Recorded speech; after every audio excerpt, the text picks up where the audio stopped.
The chandeliers of Pemberton House cast their golden light across the assembled glitter of London society, each crystal prism fracturing illumination into 1,000 dancing fragments that shimmered across silk gowns and jeweled throats, transforming the ballroom into a constellation of earthbound stars, where the season's most ambitious families displayed their treasures and their schemes with equal brilliance. The air hung thick with the mingled scents of hothouse flowers, expensive perfumes, and beeswax candles, while the orchestra's strings wove melodies that floated above the constant murmur of conversation, laughter, and the whispered calculations of matchmaking mothers. Yet at the periphery of this glittering assembly, partially obscured by a marble column adorned with climbing roses, stood Lady Beatrice Ashworth, a figure so still she might have been carved from the same stone that supported her solitude. Her gown of deep violet, appropriate for her half-mourning, was well made but simple, lacking the elaborate embellishments that marked the ambitious debutantes who swirled across the dance floor like brilliant birds, displaying plumage meant to attract the most advantageous notice. She was 28, young in years but ancient in society's cruel arithmetic that measured a woman's worth by her prospects rather than her person. Widowed these 18 months passed after a brief marriage to the elderly Lord Ashworth, a kindly man who had offered respectability in exchange for companionship in his declining years, Beatrice had been left with little beyond a modest annuity and the dubious distinction of her title. The Tun had initially shown her the perfunctory sympathy due to grief, but when it became apparent that her inheritance would not attract new suitors of consequence, she had been quietly relegated to that shadowed territory occupied by those deemed no longer relevant to society's endless matrimonial campaigns. She watched the dancers with an expression that revealed nothing, neither envy nor disdain,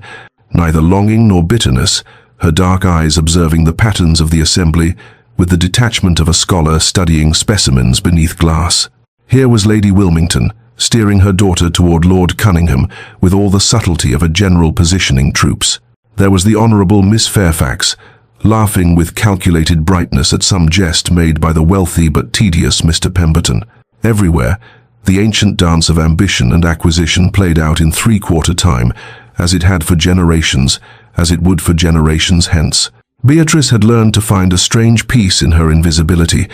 this freedom that came from being overlooked and therefore unscrutinized. Then the ballroom's atmosphere shifted, with the perceptible change that accompanies the entrance of consequence,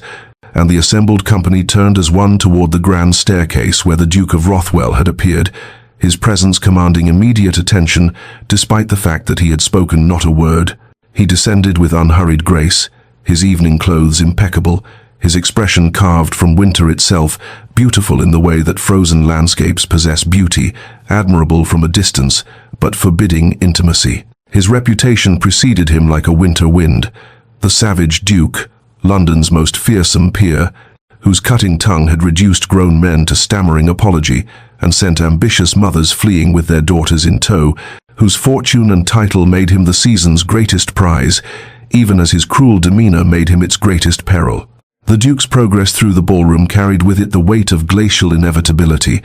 and Beatrice observed with detached interest as the assembly parted before him like water before the prow of a great ship, the ambitious mothers pulling their daughters back with expressions that mingled hope and terror in equal measure. For while his title and fortune made him the most desirable match in England, his savage reputation made approach a calculated risk that only the most desperate or foolish dared attempt. Lady Hartwick made the attempt first, propelling her eldest daughter forward with a hand pressed firmly against the girl's back, and the poor child, Miss Amelia Hartwick, barely 17 and trembling visibly, executed a curtsy so deep she nearly lost her balance.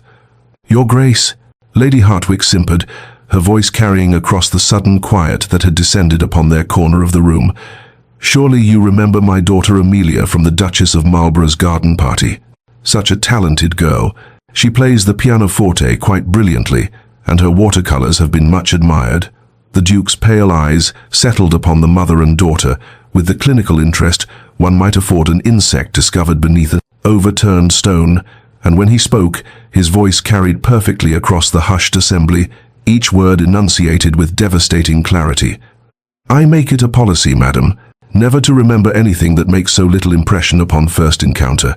and I fear your daughter's accomplishments however brilliant you may find them, fall squarely into that category of forgettable mediocrity that characterizes most young ladies thrust upon my notice by their grasping mothers. The color drained from Lady Hartwick's face as though he had struck her,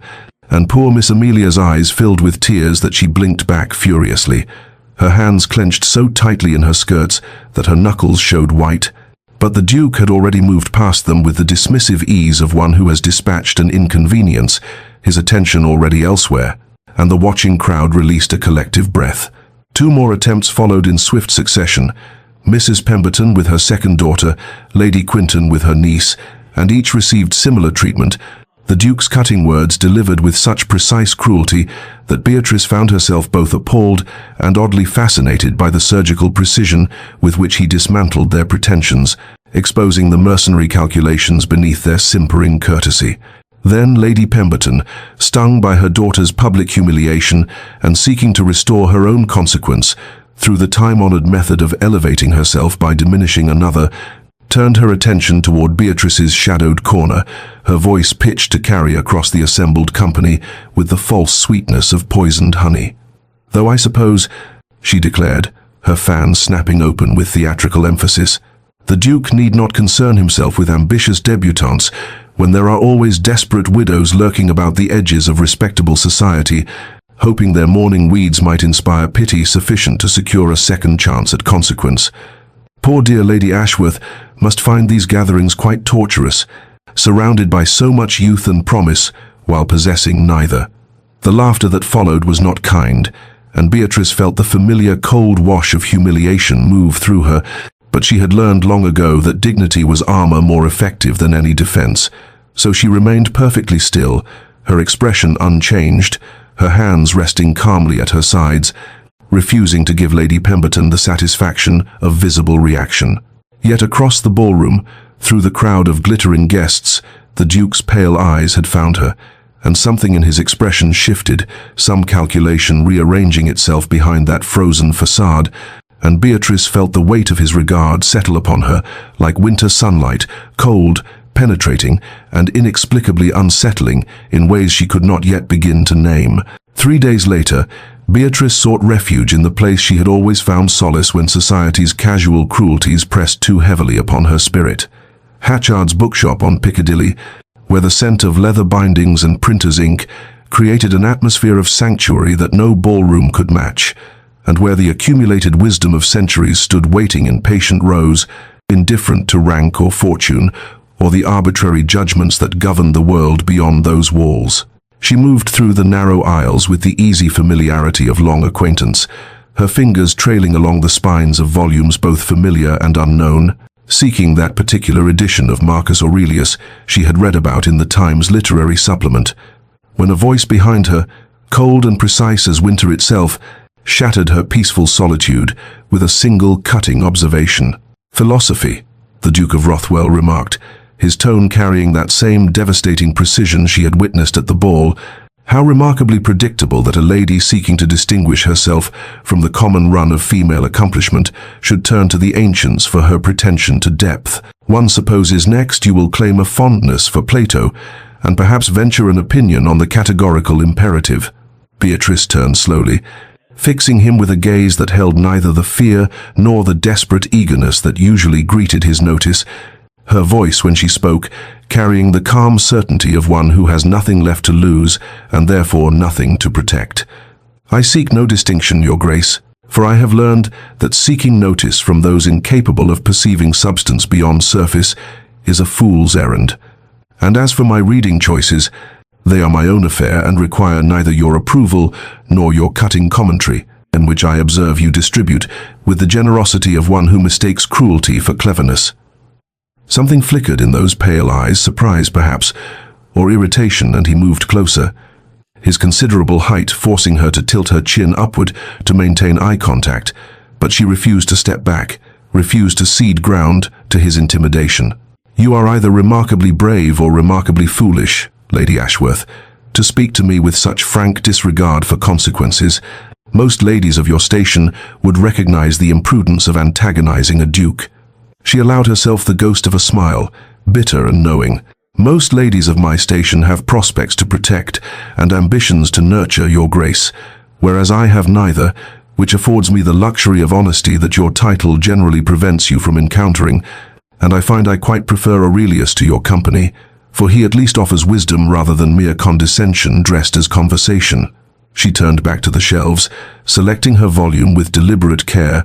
and moved past him toward the shopkeeper's counter, her spine straight, her movements unhurried, as though dismissing a duke held no more significance than dismissing a troublesome thought. Behind her, she heard him draw breath to speak, but she did not pause, did not turn, did not grant him the satisfaction of her continued attention, and by the time he recovered sufficiently to follow, she had completed her purchase and departed into the afternoon sunlight, leaving the Duke of Rothwell standing alone among the books, for the first time in recent memory, rendered speechless by a woman who had treated his consequence with the same indifference society showed to hers, and the unfamiliar sensation settling in his chest felt disturbingly like fascination. The Duke of Rothwell stood at the window of his study that evening, his reflection ghostly in the rain-streaked glass,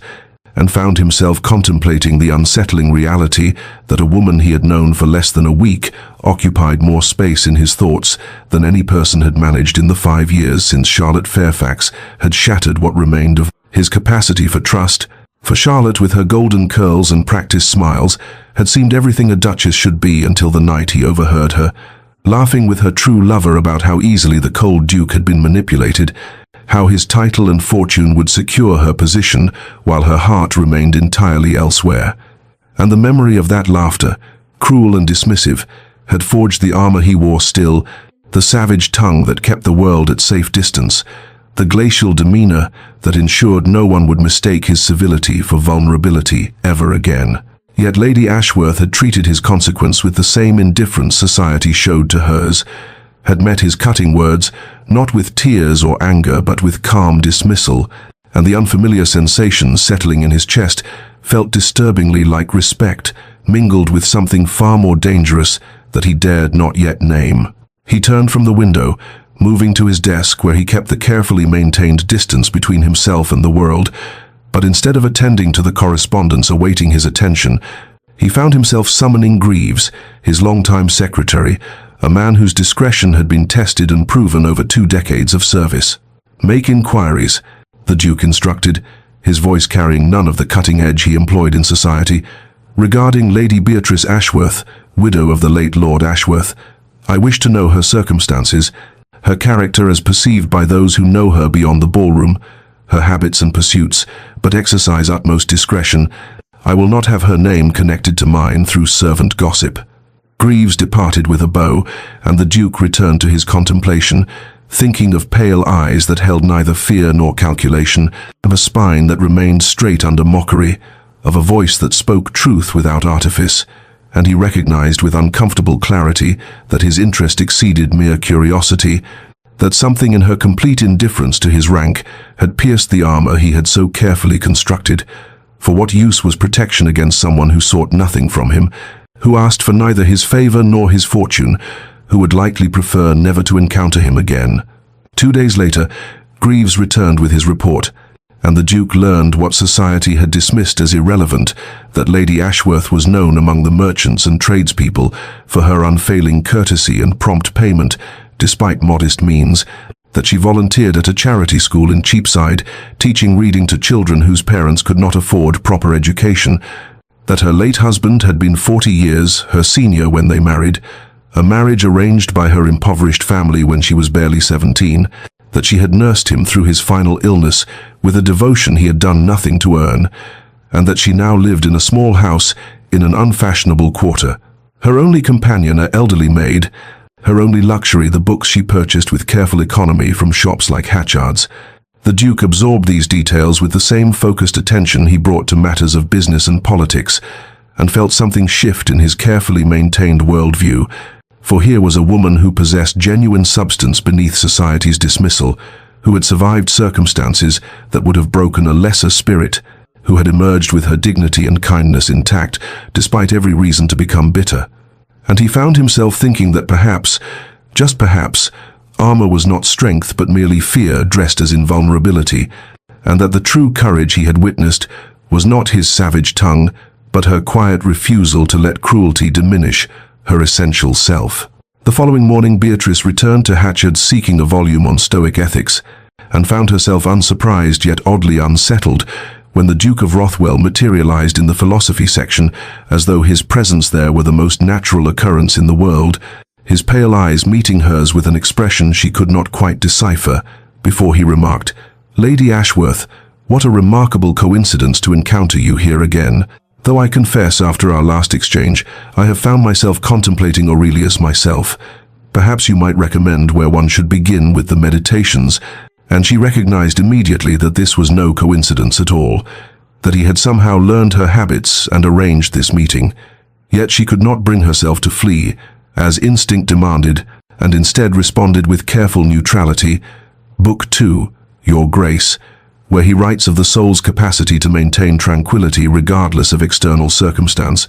though I suspect you have little need of such philosophy, given your apparent imperviousness to the opinions of others. 3 days later, she visited the British Museum to study the Elgin marbles, those controversial fragments of antiquity that had consumed London's artistic debates, and discovered him already present in the gallery, studying the Parthenon frieze with an intensity that suggested genuine interest rather than mere fashionable attendance. And when he turned to greet her, she saw in his face something beyond the savage mask he wore in society, a thoughtfulness that made him appear younger and somehow more human. "The critics say Lord Elgin has committed theft," he observed, removing these from their rightful place. "But I wonder if preservation of beauty might justify transgression when the alternative is destruction. What is your view, Lady Ashworth?" She moved closer to examine the carved figures, their marble forms still graceful despite damage and time,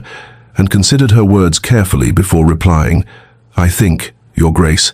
that context gives meaning to beauty, and that removing anything from its proper place, however well-intentioned the preservation, leaves it forever incomplete, forever yearning for what was lost." He was silent for a long moment, and she wondered if he understood she spoke of more than marble. The following week, during her customary morning walk through Green Park, where the early light fell gentle through the trees and the fashionable crowds had not yet emerged, she found him walking the same path, and though she told herself it must be coincidence, her heart knew better and beat faster despite her mind's insistence on caution. "You are persistent, Your Grace," she said quietly, "but I cannot fathom why you continue seeking these encounters. Surely a duke has more pressing demands on his time than troubling a widow of no consequence." He fell into step beside her, his long stride adjusted to match her pace, and when he spoke, his voice lacked its usual cutting edge. "Perhaps I have discovered that consequence is a matter of perspective, Lady Ashworth, and that the most consequential encounters are often those society deems insignificant, or perhaps I simply find your company preferable to the fawning desperation that typically surrounds my title. You alone seem neither impressed by my rank nor frightened of my reputation, and I confess I find that quality increasingly rare and infinitely valuable." Weeks passed in this careful pattern of calculated encounters, each meeting revealing layers beneath the savage exterior he showed the world. Yet Beatrice maintained her polite distance, her heart armored against hope, even as her mind acknowledged his apparent sincerity, for she had learned that hope was the most dangerous indulgence for those whom society had deemed irrelevant. The private library of Lord Harrington occupied the ground floor of his Mayfair residence, a cathedral of learning where leather-bound volumes climbed to vaulted ceilings, and the scent of old paper mingled with beeswax and the faint mustiness of centuries. And Beatrice had petitioned for access with the formal letter of introduction. Her late husband's scholarly connections had afforded her, never imagining that when she arrived on the appointed Tuesday morning, a portfolio of notes tucked under her arm to research the evolution of dramatic structure from Aeschylus through Euripides, she would find the Duke of Rothwell already established at the massive oak reading table, surrounded by his own collection of texts that she recognized with a start as editions of Sophocles and commentaries on classical staging. "Your Grace," she said quietly, her voice carrying in the hushed space where even footfalls seemed an intrusion, "I was not aware you had secured access to Lord Harrington's collection. Had I known, I would have chosen a different day for my research. I would not wish to disturb your work." He looked up from the volume before him, and she saw surprise flicker across his features before being replaced by something that might have been pleasure had she allowed herself to interpret it so generously. "Lady Ashworth, it seems we are destined to pursue parallel paths. I am examining the treatment of fate versus free will in Greek tragedy, a subject I confess has consumed my thoughts of late. Please, the library is vast enough to accommodate us both without disturbance, unless my presence is unwelcome to you." She hesitated in the doorway, acutely aware that accepting meant hours in his company without the buffer of public spaces or the possibility of easy retreat, yet the pull of her research and the rare opportunity to access these precious texts overcame her caution, and she moved to the far end of the table, maintaining what she hoped was sufficient distance while still able to access the relevant volumes. Hours passed in near silence, broken only by the rustle of turning pages and the scratch of pen on paper, and Beatrice found herself gradually relaxing into the companionable quiet, occasionally glancing up to find him absorbed in his work with the same intensity she brought to her own, his harsh features softened by concentration until she could almost forget the savage reputation that preceded him. It was when she encountered a particularly frustrating gap in her understanding of the chorus's role in Agamemnon that she spoke without thinking, more to herself than to him. How is one to reconcile the chorus's knowledge of coming tragedy with their inability to prevent it? They see and yet cannot act. They know and yet cannot save. What purpose does such helpless wisdom serve, except to compound the suffering? The Duke looked up, his pale eyes meeting hers across the expanse of polished wood, and she saw in them a recognition that made her breath catch. "Perhaps," he said slowly, his voice lacking all trace of cutting edge, "the purpose is not to prevent tragedy but to bear witness to it, to ensure that suffering is seen and acknowledged even when it cannot be stopped. The chorus understands what the protagonists cannot yet grasp, that some fates are woven too tightly to unravel, and yet they remain, they observe, they mourn. Is that not a form of courage in itself, to witness pain without turning away?" They spoke then of Cassandra's prophecies and Clytemnestra's vengeance, of how the ancient Greeks understood that wisdom and happiness rarely traveled together, and Beatrice felt the walls she had so carefully maintained begin to tremble as she glimpsed not the feared Duke, but a man of genuine depth and feeling who grappled with the same questions about fate and choice that haunted her own. Sleepless nights, yet even as her heart whispered dangerous possibilities, her mind insisted on caution, reminding her that moments of connection did not constitute promises, and that she had survived too much to risk her hard-won peace on hope that might prove as illusory as Cassandra's unheeded warnings. The whispers began at Lady Thornbury's soirée, where Beatrice had made the grave error of accepting an invitation she should have declined, for she arrived to find the drawing room already abuzz with speculation about the Duke of Rothwell's unprecedented attention to the insignificant widow, Ashworth, and though she maintained her composure as she took her place near the pianoforte, where the wallflowers traditionally gathered, she could not help but hear Lady Pemberton's voice carrying across the room with deliberate clarity. "My dear Lady Thornbury, have you observed the Duke's peculiar fascination with our little widow? Though I confess I cannot determine whether His Grace is conducting some elaborate jest at her expense, or if he has developed a taste for charity cases. Either way, one must pity poor Lady Ashworth, who clearly mistakes his amusement for genuine interest. How mortifying it will be when he inevitably discards her, as he has discarded every woman who has dared aspire to his notice." The words struck like physical blows, and Beatrice felt the familiar burn of humiliation rise in her cheeks, even as she kept her eyes fixed on her teacup with studied determination, willing herself to remain impassive while the circle of ladies tittered and exchanged knowing glances. Miss Hartwell, a young debutante whose mother had suffered the Duke's cutting dismissal earlier in the season, added with barely concealed malice, "I heard he was seen walking with her in Green Park no fewer than 3 times last week, and that he has been frequenting Hatchard's at the most unfashionable hours. Surely a duke does not alter his habits for a woman of no fortune or consequence, unless he intends sport of the cruelest kind. Mark my words. Before the month is out, we shall witness the poor widow's humiliation when he turns his attention elsewhere and leaves her the object of London's pity and ridicule." Throughout the remainder of that interminable evening, Beatrice endured the sidelong glances and barely suppressed laughter of those who had marked her as the Tun's next victim of scandal, and though she departed with her dignity intact, she lay awake that night in her small rented rooms, acknowledging the terrible truth that the gossips had articulated what her own fearful heart had whispered all along, that a duke did not truly seek companionship with a poverty-stricken widow, that their encounters must be either elaborate amusement or temporary diversion, and that she had been a fool to allow even the smallest hope to take root in her carefully defended heart. The following days brought more whispers as she moved through London's restricted spaces, hearing her name coupled with the Duke's in tones ranging from mockery to pity, and even her few remaining friends among the respectable but unfashionable set looked at her with concern and gentle warnings about protecting her reputation and her heart. Mrs.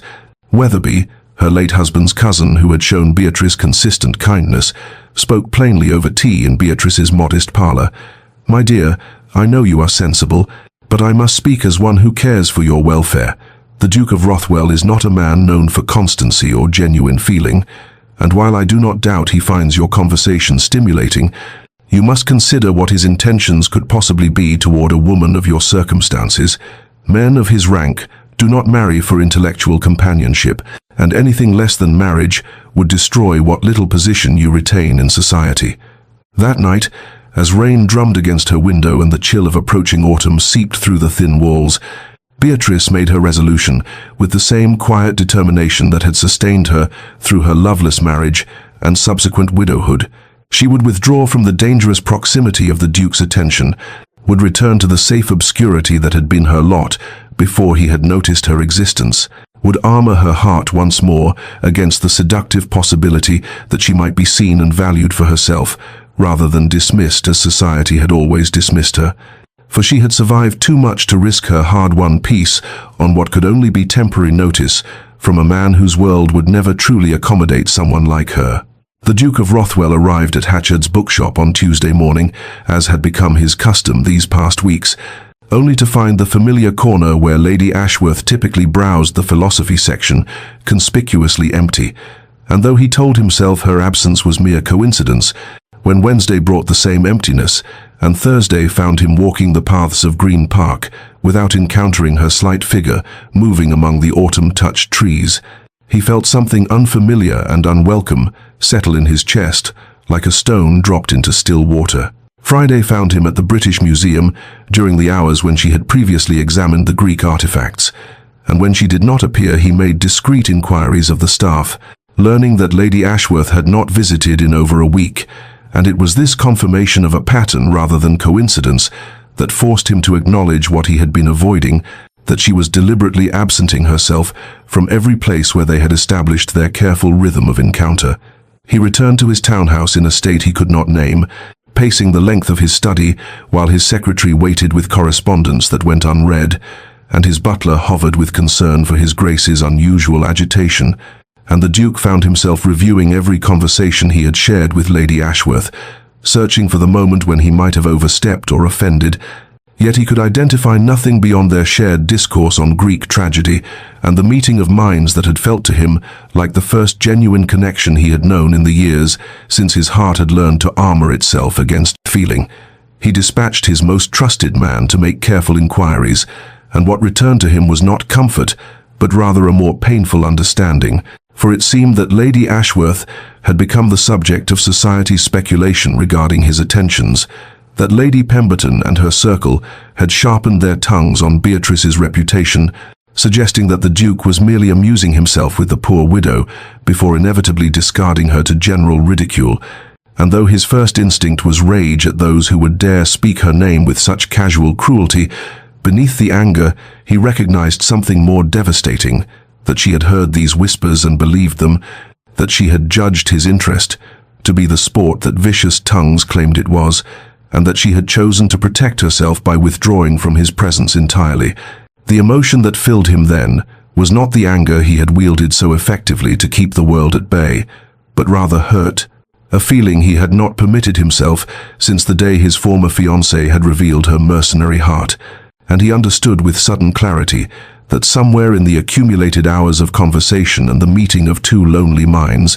Lady Beatrice Ashworth had become essential to him in ways he had not allowed himself to acknowledge until her absence created a void that no amount of solitude could fill. He stood at his study window watching the October rain begin to fall, and recognized that he had reached a precipice, that he must either retreat into the safe cruelty that had protected him for so long, or he must do what terrified him most, which was to pursue her with honest intention and risk the vulnerability he had sworn never to permit again. And as the rain intensified against the glass, he knew that the choice had already been made, for he could no more return to his former isolation than he could forget the way her eyes had lit with passion when she spoke of Cassandra's unheeded prophecies, and he understood that Lady Ashworth had accomplished what no other woman had managed. She had made him feel the absence of her presence as a genuine loss, and that loss demanded he confront what she had come to mean to his carefully defended heart. The November rain arrived without warning as Beatrice hurried along Bond Street, her worn cloak pulled tight against the sudden downpour that transformed the cobblestones into rivers and sent shoppers scrambling for shelter, and she had foolishly dismissed her maid that morning to save the expense of hiring a hackney, a decision she now regretted as the deluge intensified and her thin boots soaked through within moments, leaving her shivering and half-blind from the water streaming into her eyes. She had reached the corner of Bruton Street, desperately seeking an awning under which to wait out the storm, when the unmistakable crest of the Duke of Rothwell appeared on a coach that drew alongside her with precision that suggested it had been searching, and when the door opened and His Grace himself looked out at her bedraggled form, his expression unreadable, she felt her heart lurch with a confusion of emotions she had spent a month trying to suppress. "Lady Ashworth, you will catch your death," he said, his voice carrying that familiar authority that expected obedience. "Please, allow me to convey you to your residence." She opened her mouth to refuse, pride and caution warring within her even as the rain pelted her mercilessly. But before she could form the words of polite dismissal, a crack of thunder shook the very air, and the heavens opened with renewed fury, and she found herself accepting his gloved hand and climbing into the warm, dry sanctuary of his carriage with a surrender that felt like more than mere capitulation to weather. The interior was intimate in the way all enclosed spaces become when occupied by two people who have been avoiding each other. The leather seats gleaming in the dim light filtered through rain-streaked windows, and as the coach lurched into motion, she became acutely aware of his presence beside her, close enough that she could smell the sandalwood scent of his soap and see the tension in the set of his jaw. For several minutes they sat in silence, broken only by the drumming of rain on the roof and the sound of hooves splashing through puddles, and Beatrice kept her eyes fixed on her trembling hands, willing herself to maintain the composure that had become her only defense against a world that saw her as insignificant, until his voice cut through the awkwardness with a directness that made her breath catch. "Why have you been avoiding me, Lady Ashworth?" The question hung between them, impossible to deflect or ignore, and she felt the careful walls she had constructed over these past weeks begin to crack under the weight of his steady gaze,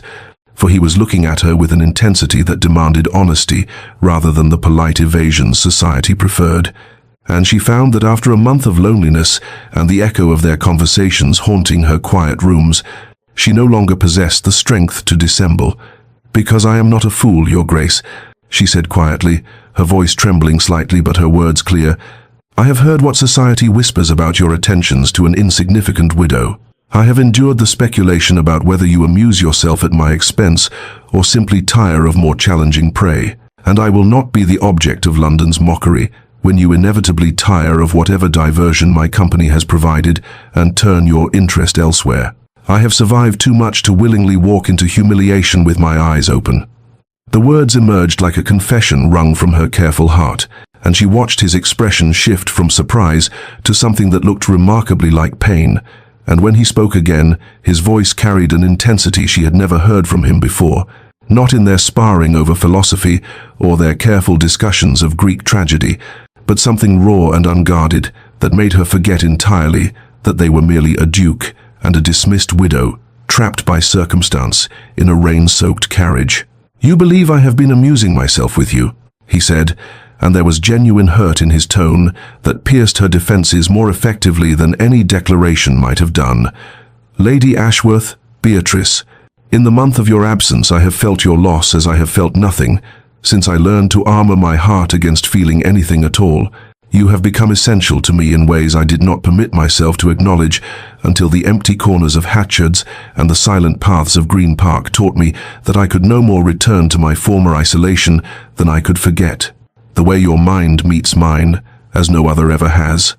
The silence that followed his confession stretched between them like something fragile and precious,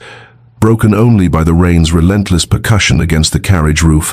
and Beatrice found herself staring at the Duke with tears gathering in her eyes that had nothing to do with the cold dampness of her clothes and everything to do with the raw vulnerability she heard in his voice. For this man who had built his reputation on savage dismissals and cutting remarks was speaking to her with a tenderness that pierced every defense she had constructed around her wounded heart. "Your Grace,"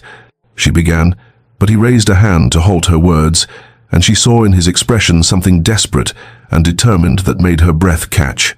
"No, let me finish, for I have spent 6 years armoring myself against feeling anything beyond contempt for a society that values appearance over substance and ambition over authenticity," he said, his dark eyes holding hers with an intensity that made the small space of the carriage feel charged with electricity. "When Lady Caroline Hartley accepted my proposal 7 years ago, I believed in love and connection, and all those pretty sentiments that poets write about, only to discover on the eve of our wedding that she had been carrying on an affair with her father's steward, and sought my title merely to legitimize a child that was not mine. And when I confronted her, she laughed and told me I was a fool to think she could ever desire a man as cold as I, that my fortune and position were all she had ever wanted, and something in me died that day. Beatrice, something I believed could never be resurrected." She felt the tears spill over at his use of her given name, at the pain she heard beneath his careful words, and she understood in that moment that his cruelty had never been innate but rather constructed, a wall built brick by brick from betrayal and humiliation, and she recognized in his story echoes of her own marriage to Lord Ashworth,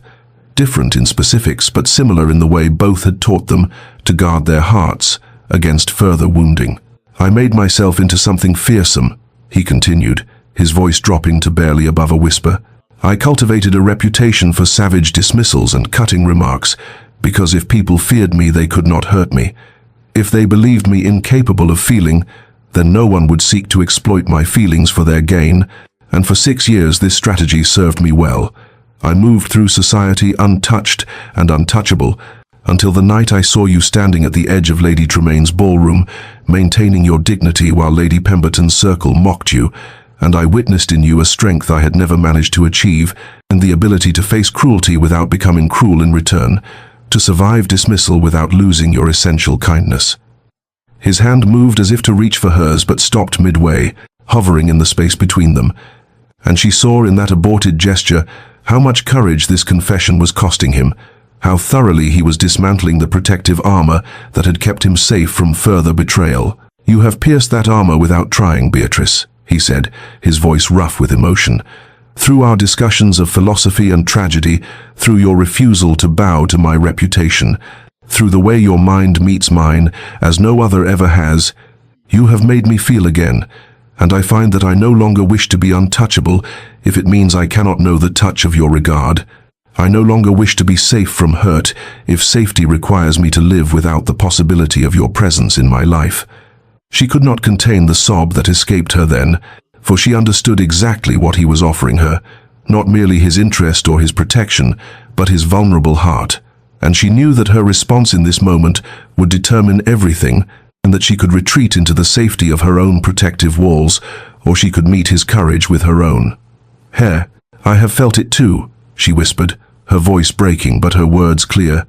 "This connection between us, that I tried to convince myself, was mere civility or intellectual compatibility. But in the month of avoiding you, I discovered that absence had carved a hollow in my days that nothing else could fill,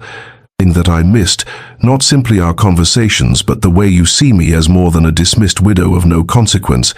the way you challenge my thinking and respect my opinions, and make me feel as though my mind and my spirit matter to someone in this world that has taught me I am insignificant."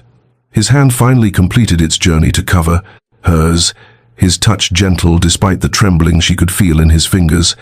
and the warmth of that contact seemed to travel through her entire body. chasing away the chill of the rain and the cold loneliness that had been her constant companion since Lord Ashworth's death had left her alone in an indifferent world. "Then give me time," she said, meeting his eyes with a directness that cost her everything. "Give me time to trust that this is real and not another cruel jest that society plays on those of us who have learned to expect nothing. Give me time to believe that the Duke of Rothwell truly sees value in the woman society dismisses as irrelevant. And I promise you, I will try to have the courage that this truth deserves, for you have given me your vulnerability, and that is a gift I will not take lightly." He nodded slowly, and she saw in his expression both relief and determination. And though the rain continued to fall and the carriage carried them through London streets toward her modest residence, something had shifted between them in that intimate space, and something fragile and new, but also strong in its foundation of mutual understanding and shared wounds. And as his thumb traced gentle circles on the back of her hand, she felt the first stirrings of hope that perhaps, despite everything that had taught them both to guard their hearts, they might find in each other a sanctuary worth the risk of vulnerability. The courtship began 3 days after the rainstorm, not with the grand gestures that society expected from a duke pursuing a lady, but with a small leather-bound volume of Seneca's letters that arrived at Beatrice's modest residence, accompanied by a note in his Grace's precise handwriting that read simply, "I thought you might enjoy this translation, as our discussion of Stoic philosophy seemed incomplete without it." And she found herself smiling at the memory of their conversation weeks ago about whether true tranquility could be achieved through reason alone, touched that he had remembered her arguments and sought to continue the discourse even in her absence. The following week brought an invitation, not to a ball or musicale, but to a lecture at the Royal Society on Astronomical Observations, an event she had longed to attend but never dared, as an unaccompanied widow of no consequence. And when she accepted with a carefully worded note expressing her gratitude, she discovered that the Duke had already secured her a place of honor and treated her throughout the evening with a respect that made clear to all observers that she was under his protection, though he made no presumptuous claims upon her attention and conversed with her as an intellectual equal rather than a prize to be won. As autumn arrived and painted London's parks in shades of amber and gold, their meetings became a rhythm that structured her days with anticipation rather than the hollow emptiness that had characterized her widowhood, for he would appear at her door each Wednesday afternoon to escort her to the British Museum, where they would wander among ancient artifacts, discussing history and philosophy. Each Thursday morning found them walking the paths of Green Park, regardless of weather, as he shared with her his passion for landscape architecture and his plans for improving his country estates. And on Saturday evenings, he began introducing her to his private world by inviting her to small gatherings at his townhouse, where scholars and poets and artists gathered to debate ideas rather than trade gossip, and she discovered that beneath the savage exterior, London knew existed a man of profound intellectual curiosity and surprising gentleness, who debated fiercely but listened carefully, and whose eyes would seek hers across crowded rooms as though her opinion mattered more than all others combined. She found herself trusting him incrementally through these careful weeks, not through grand declarations or dramatic gestures, but through the steady accumulation of small moments that revealed his character, the way he ensured her comfort without being patronizing, how he introduced her to his circle, not as his latest interest, but as a valued intellectual companion whose insights enriched their discussions, the books he selected for her that showed he had paid attention to every casual comment she had made about her interests, and most tellingly, the patience with which he allowed her to set the pace of their growing intimacy, never pressing for more than she was willing to give,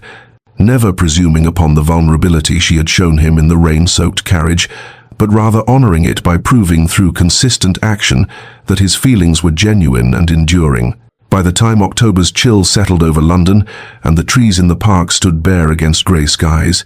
Beatrice realized that the walls she had so carefully constructed around her heart had been dismantled, not through force, but through the persistent, gentle erosion of his constancy, and she understood with a clarity that both thrilled and terrified her that she was falling in love with the Duke of Rothwell, not with his title or his fortune, but with the man he revealed himself to be when society's judgment fell away. The brilliant mind that challenged hers, the wounded heart that recognized her own wounds, and the courage it took for someone so hurt to risk feeling again, and she knew that soon she would need to find her own courage to tell him that the time she had asked for had transformed her careful trust into something far more profound and infinitely more dangerous to a heart that had learned to expect disappointment rather than hope for joy. The deepening of their connection arrived not with dramatic revelation, but through the quiet intimacy of conversations that peeled back layers of protective pretense. And it was on a grey November afternoon in the Duke's private study, a room she had been startled to be invited into, for it represented his most personal sanctuary, filled with correspondence and ledgers and private papers that spoke to the man rather than the title, that Beatrice found herself speaking of her marriage to Lord Ashworth with an honesty she had never offered anyone, describing how at 17 she had been given to a man of 63 by a father drowning in debts who saw her only as currency to purchase his freedom from creditors,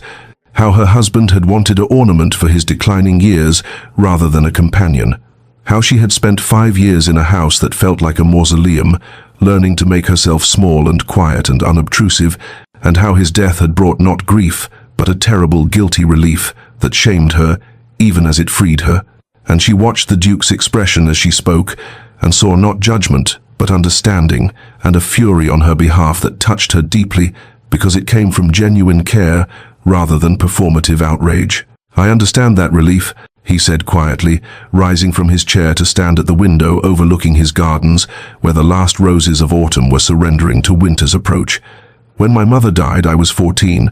and I wept not for her loss, but because I knew my father would never again have reason to pretend warmth in her presence, that without her gentle influence to moderate his coldness, I would face the full force of his disappointment in a son he considered too sensitive and too scholarly to properly carry the ducal name, and the guilt of feeling relief at a parent's death is a particular kind of torment, because society tells us we should grieve even when the relationship brought us little but pain." She joined him at the window, standing close enough that their shoulders nearly touched, and in the fading light she could see his reflection in the glass, looking more vulnerable than she had ever witnessed, and she understood that he was offering her his own wounds in exchange for hers, trusting her with truths he had clearly shared with no one else. "He taught me that emotional distance was strength," the Duke continued, his voice rough with old pain, "that to care deeply was weakness, that vulnerability invited exploitation, and by the time I was 20, I had learned those lessons so well that when Lady Caroline betrayed me, I felt almost vindicated, as though my father's teachings had been proven correct, and I had been foolish to ever believe I could be both strong and feeling, both powerful and tender. And I spent 6 years proving to myself and to society that I needed no one and nothing beyond my title and my fortune and my ability to cut down anyone who dared approach me with false sentiment or mercenary intent." She turned to face him fully then, and when he met her eyes she saw in them a loneliness that mirrored her own, a recognition of what it cost to survive in a society that valued appearances over authenticity and protection over connection. And she reached for his hand with a boldness that surprised her, lacing her fingers through his with a deliberateness that spoke of choice rather than chance. "We are kindred spirits, you and I," she said softly, "both taught by cruel experience to guard our hearts, both wounded by those who should have cherished us, both surviving in a world that dismisses genuine feeling as weakness while celebrating the very manipulation and calculation that wounded us. And perhaps that is why I trust you as I have trusted no one else, because you understand what it costs to lower these walls we have built.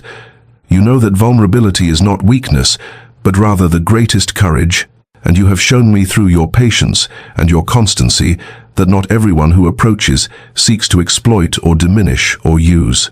He raised their joined hands to his lips, pressing a kiss to her knuckles that felt more intimate than any grand gesture could have been,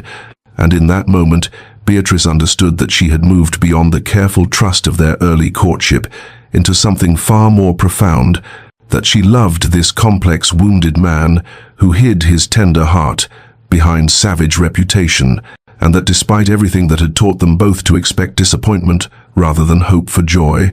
they had found in each other a sanctuary worth every risk that vulnerability required. The threat arrived on a December morning, when frost etched delicate patterns across London's windows, and the city held its breath in that peculiar stillness that precedes catastrophe,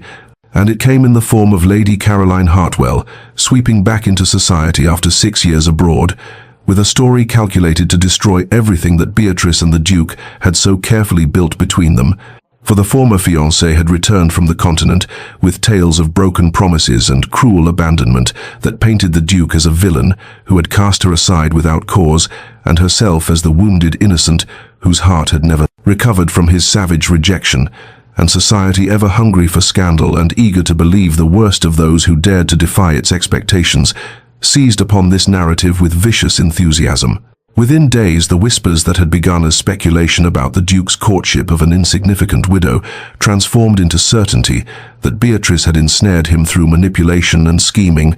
that she had used her pretense of intellectual interests to captivate a man who was clearly still in love with his beautiful former fiancée. And Lady Pemberton led the charge with particular cruelty, hosting a tea where she loudly declared that widows of no fortune who suddenly attracted ducal attention were obviously employing methods that no respectable woman would countenance, and when news of this reached Beatrice through her one remaining friend in society, she felt the old familiar shame threatening to overwhelm her, even as she recognized the injustice of these accusations. The Duke, upon learning of the rumors through his own sources, descended into a rage that reminded all of London why they had feared him, for he appeared at his club and delivered such a savage set-down to Lord Pemberton regarding his wife's gossip-mongering that the man reportedly went pale and stammered apologies, and he made it known through carefully placed words in the right ears that anyone who dared malign Lady Beatrice would face the full force of his considerable displeasure. But Beatrice, when he came to her that evening, still burning with protective fury, surprised him by asking him to cease his defense, to let her handle this challenge in her own way, rather than allowing him to fight her battles as though she were incapable of defending herself. "I have spent my entire life being protected or dismissed or spoken for by men who believed they knew better than I what I needed and what I deserved," she said with a calm that belied the fear churning beneath her composure. "And I love you too much to allow our relationship to follow that pattern, to become another instance of a powerful man shielding a weaker woman from consequences. And these accusations strike at the heart of what we have built together. This idea that I have somehow manipulated you, that our connection is false or calculated, and I need to address that falsehood myself, to stand before society and speak my own truth rather than hiding behind your title and your power, because if I cannot do that, then perhaps Lady Pemberton is right, and I am too weak and too insignificant to be worthy of a duke's regard." He looked at her with an expression that held both admiration and anguish, understanding what she asked but hating that society's cruelty demanded such courage from her, and he took her hands in his and said with a voice rough with emotion that he would honor her request, though it went against every instinct to let her face this storm alone, and in that moment of trust between them, of him respecting her need to prove her own strength, despite his desire to protect her. Their love deepened even as the world around them grew darker with malicious speculation and fabricated scandal. The opportunity to address her detractors arrived 3 days later at the Countess of Harrington's annual Christmas gathering, an event that drew the entirety of fashionable London and which Beatrice attended despite every instinct urging her to hide, for she understood that avoiding society would only confirm the accusations of manipulation and scheming that Lady Pemberton had so effectively spread throughout the ton, and she entered the glittering assembly in a simple gown of grey silk that made no concessions to fashion or display, her chin held high despite the immediate hush that fell over the nearest conversations, and the way eyes followed her progress across the room with undisguised speculation and judgment. Lady Pemberton stood at the center of a circle of her particular adherents, her voice carrying deliberately across the salon as she remarked loudly on the audacity of certain persons who refused to acknowledge their proper station. And Beatrice felt the old familiar heat of shame rising in her chest, even as she recognized this moment for what it was. Not a humiliation to be endured, but an opportunity to speak truth that might never come again. And so rather than retreating to the periphery as she had done countless times before, she walked directly toward Lady Pemberton's circle with a calm that surprised even herself, and the room fell progressively silent as guests recognized that something unprecedented was about to occur. "Lady Pemberton," Beatrice said clearly, her voice steady despite her racing heart, You have made certain accusations regarding my character and my intentions toward the Duke of Rothwell, and rather than allow these falsehoods to circulate unchallenged, I would speak plainly before this assembly, so that all might judge the truth for themselves, for I have learned that silence in the face of cruelty is often mistaken for guilt, when in fact it is simply the exhaustion of those who have been dismissed and diminished for so long that defending themselves seems futile. She turned slowly to address the wider room, and across the salon she caught sight of the Duke standing frozen near the entrance, his expression one of fierce pride mingled with concern, but she did not look to him for strength, drawing instead upon reserves of courage she had not known she possessed. You claim I have manipulated his grace through false intellectual pretense and calculated vulnerability, she continued, her voice carrying in the attentive silence. But I ask you to consider what such an accusation truly means. It suggests that a woman of intelligence and genuine feeling is so rare and so unnatural that when such a woman appears, she must be performing a role rather than simply being herself. It suggests that authentic connection between two wounded souls who recognize kindred suffering in each other is impossible, and that all relationships must be founded on calculation and social advantage. And it suggests that I, because I am a widow of modest means and unremarkable appearance, could not possibly attract the regard of a duke through the simple virtue of being a complete person, with thoughts and passions and honest feeling, rather than a decorative ornament designed to flatter masculine vanity. The silence deepened, and Beatrice saw several faces in the crowd shift from judgment to uncomfortable recognition, for she had named the cruel assumptions that governed their society with a directness that left no room for comfortable pretense. The courage required for vulnerability is something this assembly rarely acknowledges,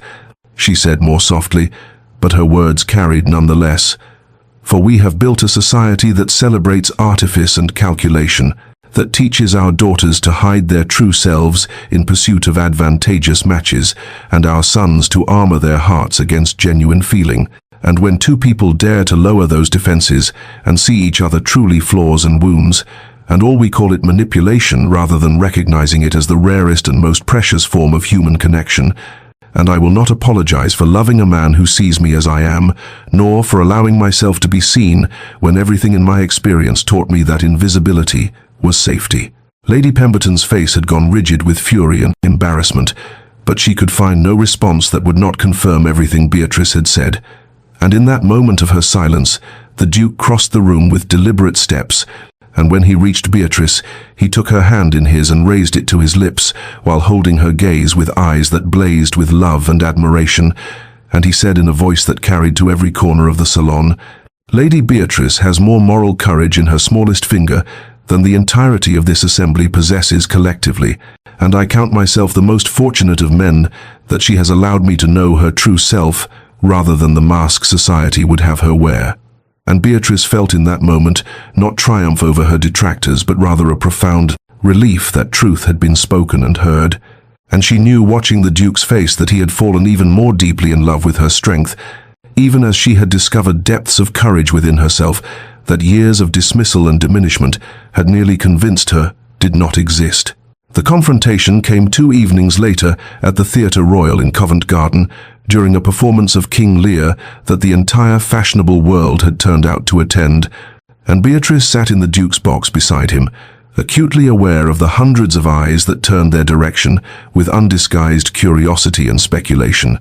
For her speech at the Countess of Harrington's gathering had created a temporary lull in the cruelest gossip, but had not silenced it entirely, and she could feel the tension in the Duke's frame beside her, the way his jaw tightened whenever he caught sight of Lady Caroline Hartwell, holding court in the box directly opposite theirs, with a smile that promised imminent catastrophe. The first act had barely concluded when Lady Caroline rose from her seat with deliberate grace and made her way through the corridor that connected the boxes, and Beatrice knew with cold certainty what was coming even before the woman appeared at their door, her beauty still remarkable despite 6 years abroad, and her eyes holding a calculating gleam that spoke of carefully laid plans about to reach fruition.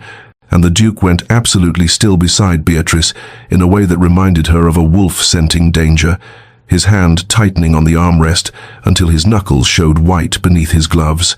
Lady Caroline entered without invitation, her voice pitched to carry to the neighboring boxes, where Beatrice could see faces turned unabashedly toward their drama, and she addressed the Duke as though Beatrice were not present at all, saying with practiced sweetness that she had returned to London specifically to beg his forgiveness for the misunderstanding that had ended their engagement, that 6 years of reflection had shown her the error of her pride and the depth of her regard for him, that she hoped he might consider reconciliation, now that she had matured beyond the foolish girl who had once wounded him so terribly. The Duke's face had gone cold and remote in the way Beatrice had not seen since their earliest encounters. That savage mask he wore when threatened, and she felt her heart contract with the terrible understanding that this moment would define everything between them, that he stood now at a crossroads where one path led back to the protective cruelty that had kept him safe for so long, and the other required him to choose vulnerability and love before all of London society's watching eyes. Lady Caroline continued her performance with practiced skill, speaking of their shared history and similar stations, of how natural their union would be, compared to certain unfortunate attachments that defied all social logic, and her meaning was clear to everyone listening, even as her words remained superficially polite, and Beatrice watched the Duke's profile and saw the war being waged behind his eyes, the old instinct to wound before he could be wounded again, warring with everything that had grown between them over months of careful trust-building and honest revelation. The silence stretched unbearably as the Duke rose from his seat, and Beatrice felt time slow to a crawl as she waited to discover whether the man she loved would prove himself, or whether the armor he had worn so long would prove too heavy to remove. And Lady Caroline smiled with triumphant certainty, as though his standing signaled acceptance of her offer, and in the neighboring boxes Beatrice could hear the rustle of movement as society leaned forward to witness the Duke of Rothwell's choice, and she sat perfectly still, with her hands folded in her lap and her heart breaking with the knowledge that she could not make this choice for him,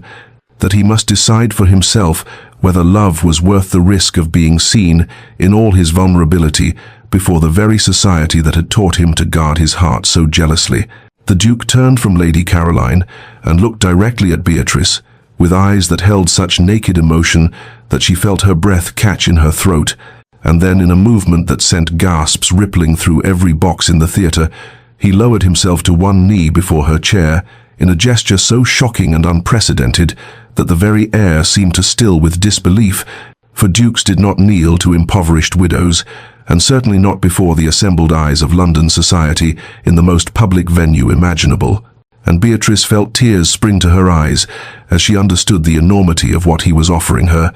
not merely his hand in marriage, but his complete vulnerability, in the shedding of every protective layer he had worn for so long, the courage to be seen in all his feeling before the very people who had taught him that such exposure was weakness to be exploited. "Lady Beatrice Ashworth," he said in a voice that carried to every corner of the theatre with such clarity and conviction that not a soul could mistake his sincerity, "I kneel before you not as a duke addressing a subject, but as a man who has found in you everything that makes life worth living. And I care not one whit what society thinks of this breach of protocol, because the greatest breach would be failing to honor publicly what you have come to mean to me in private,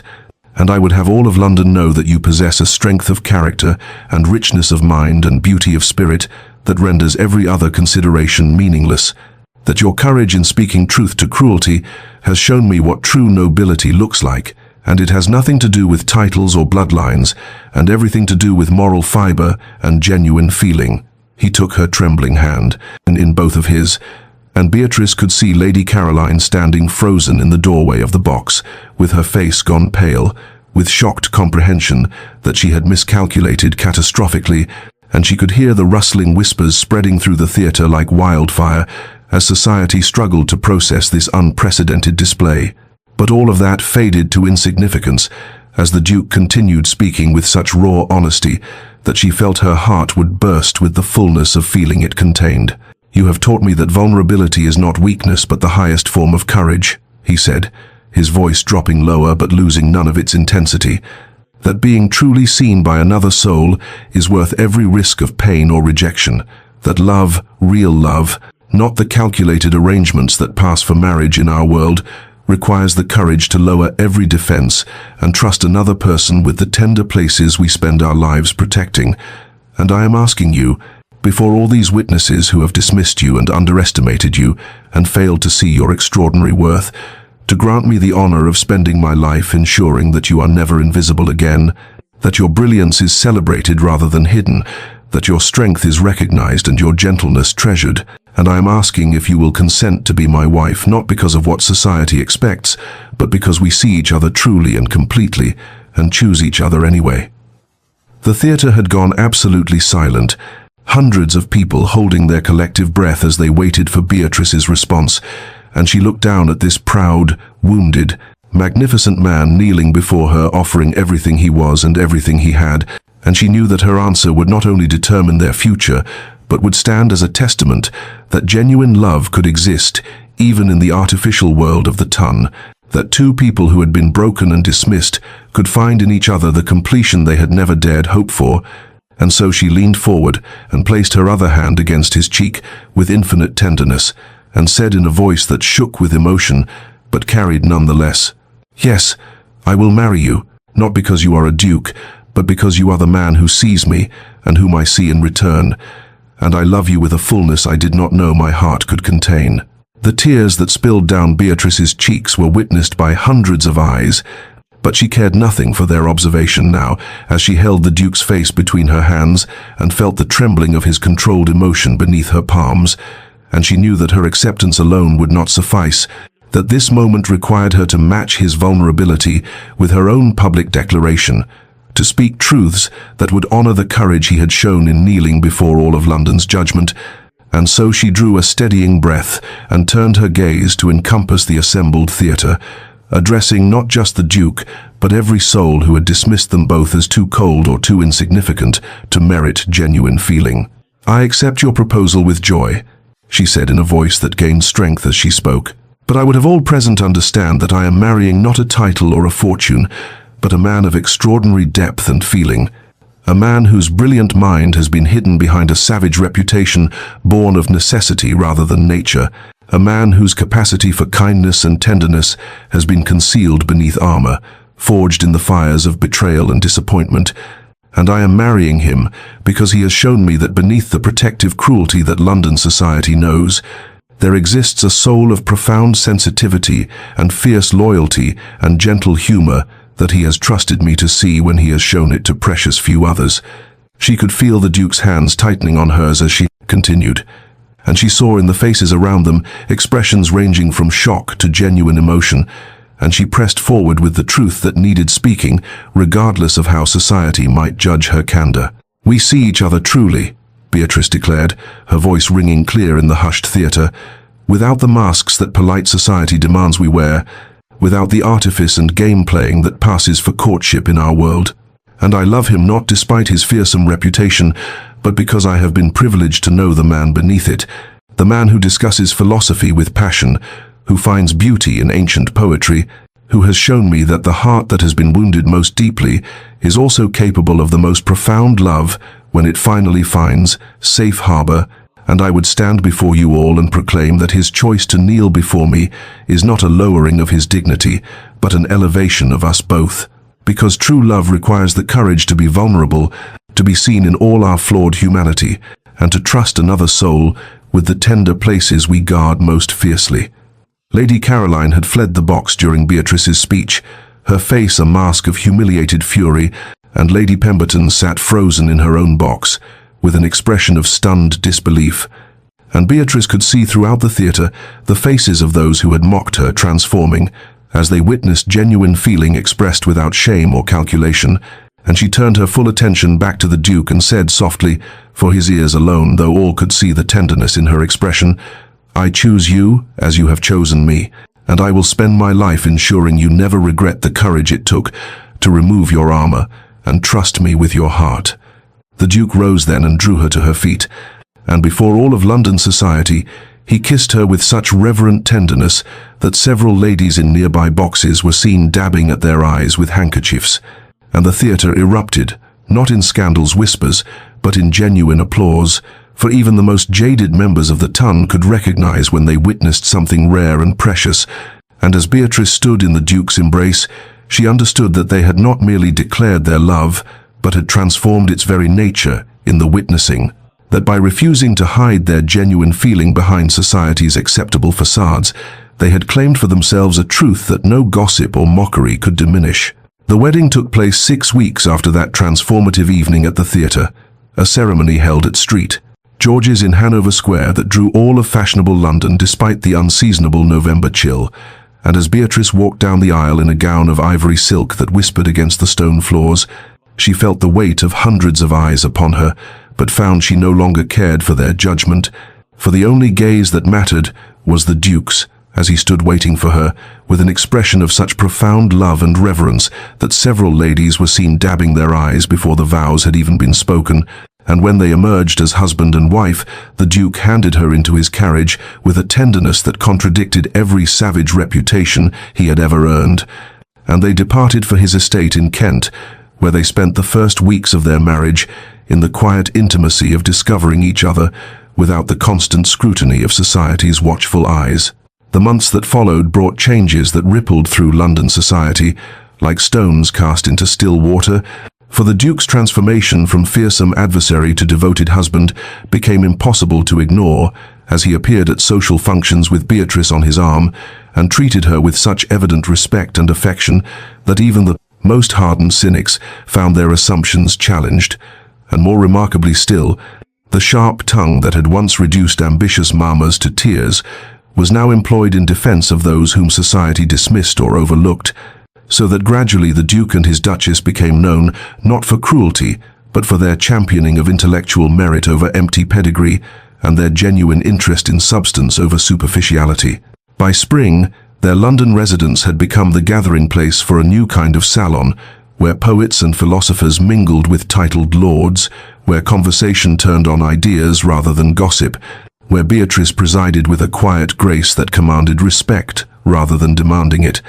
And the Ton discovered that the Wallflower widow possessed depths of learning and wisdom that put many of their celebrated hostesses to shame, and the Duke revealed himself to be a man of surprising wit and generosity, when among those who engaged his mind, rather than merely his title, and together they created a space where genuine connection could flourish amidst a society built on artifice. Their charitable works extended beyond the fashionable causes that society ladies championed for appearance's sake, for Beatrice had known poverty and understood its grinding humiliations, and she used her new position to establish schools for widows and orphans, to fund lending libraries in neighborhoods where books were luxuries beyond reach, to create opportunities for women whose circumstances had rendered them invisible to a society that measured worth in dowries and connections, and the Duke matched her efforts with his own attention to reforming the conditions on his estates, improving housing for his tenants, ensuring fair wages for those who worked his lands,